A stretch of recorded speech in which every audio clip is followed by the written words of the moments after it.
Hi friend, এখন রাত 8:30-9টা বাজে। দেখো আমি কি করছি। ঠিক আছে, এই খোলা আকাশের নিচে দেখো চারিদিকে অন্ধকার, আমি এখানে একা একা বসে রান্না করছি। বাইরে কিসে কাঠে রান্না করছি,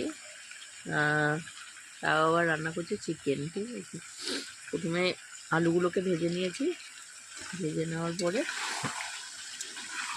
গোটা গরম মশলা দিয়ে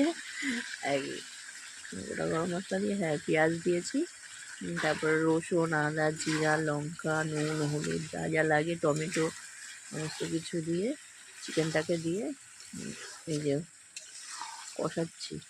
দেখো তোমরা এই যে কেমন হচ্ছে,